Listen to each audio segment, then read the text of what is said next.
காணிக்கையா இறைச்சி கறியா? 8ஆம் நூற்றாண்டுல வாழ்ந்த நாயன்மார்களோட கதைகளை நம்ம நிறைய கேட்டிருக்கோம். இந்த கதைகள் கட்டுக்கதையா? தன்னோட அளவு கடந்த பக்தியில சிவனுக்கு இறைச்சி கறி கொடுத்தாரு கண்ணப்ப நாயனார். அவரும் அதை ஏத்துக்கிட்டாரு. தன்னோட காலாலேயே சிவலிங்கத்தை மிதிச்சாரு. வாயில சேகரித்த தண்ணியால அபிஷேகம் பண்ணாரு. இதையெல்லாம் சிவபெருமான் ஏத்துக்கிட்டாரா? நம்ம சேனலை நீங்கள் ஃபஸ்ட் டைம் பார்க்குறீங்கன்னா மறக்காமல் சப்ஸ்கிரைப் பண்ணி லைக் பண்ணிடுங்க. இப்போ நம்ம வீடியோக்குள்ளே போகலாம். பொதாப்பி நாட்டில் உதுப்பூருங்கிற ஊரில் நாகர் என்கிற வேடகுல தலைவருக்கும் தத்தைக்கும் முருகனோட அருளால் பிறந்த குழந்தை தான் திண்ணன். 16 வயசு நிரம்பினதும் திண்ணன் வேடர் குல தலைமையோட பொறுப்பை ஏத்துக்கிட்டாரு. நண்பர்களான காடன் நாணன் கூட வேட்டைக்கு காட்டுக்கு போனாரு. வேட்டைக்காக விரித்த வலையை அறுத்து ஒரு பன்றி மட்டும் காட்டுக்கு ஓடிச்சு. பின்னாலேயே சென்று அம்புகளை பன்றியோட உதரத்திலேயே உதிர்த்தாரு. இத பார்த்த திண்ணனோட நண்பர்கள் திண்ணனை பாராட்டினாங்க.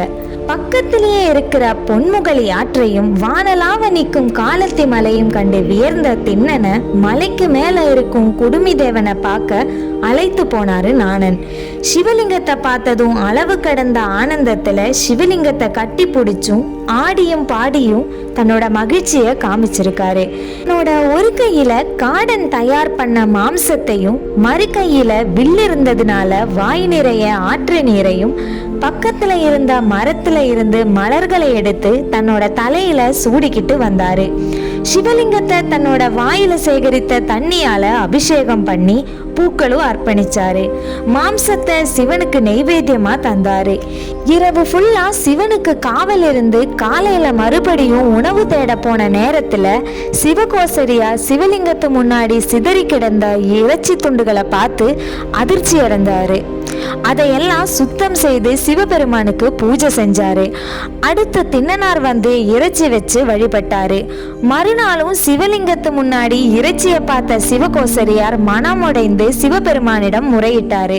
அவரோட கனவில் வந்த சிவபெருமான் மறுநாள் மறைஞ்சிருந்து நடக்கிறத கவனிக்க சொன்னாரு. திண்ணனாரி நண்பர் சிவகோசரியாருக்கு காட்ட சிவலிங்கத்தின் வலது கண்ணுல இருந்து ரத்தம் வரும்படி செஞ்சிருக்காரு. லிங்கத்துல ரத்தத்தை பார்த்து மனம் கலங்கின திண்ணன் அதை நிறுத்துறதுக்காக எதேதோ செஞ்சாரு. மூலிகை மருந்தாலையும் ரத்தம் வரது நிக்காததுனால வேற ஒரு வழியை யோசிச்சுட்டு இருந்தாரு. உடனே அம்பினால தன்னோட கண்ணை தோண்டி எடுத்து சிவனோட கண் இருக்கிற இடத்துல வச்சாரு. திண்ணன் பேரானந்தம் அடைஞ்சாரு.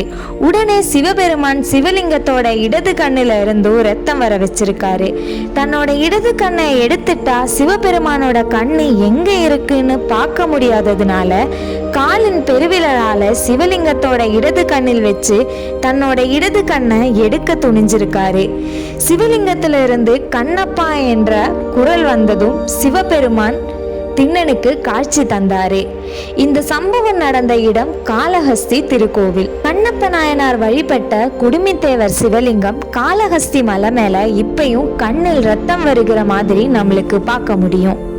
கண்ணப்ப நாயனாரோட வாழ்க்கை பயணம் நம்மளுக்கு என்ன உணர்த்துதுன்னா, நம்ம ஒரு விஷயத்து மேல அளவு கடந்த அன்பும் அதை அடையிறதுக்காக என்ன செய்யறதுக்கும் தயாராகவும் இருந்தா அந்த விஷயத்த நம்மளோட டெடிகேஷனால அடைஞ்சிடலாம். நம்ம செய்யற வேலை மேல நம்ம வச்சிருக்கிற ஆசையும் அன்பும் தான் நம்மளை பெரிய தளத்துக்கு எடுத்துட்டு போகும். கண்ணப்ப நாயனாரோட வாழ்க்கை நம்ம எப்படி வாழணுங்கிறதுக்கே ஒரு உதாரணம் தான்.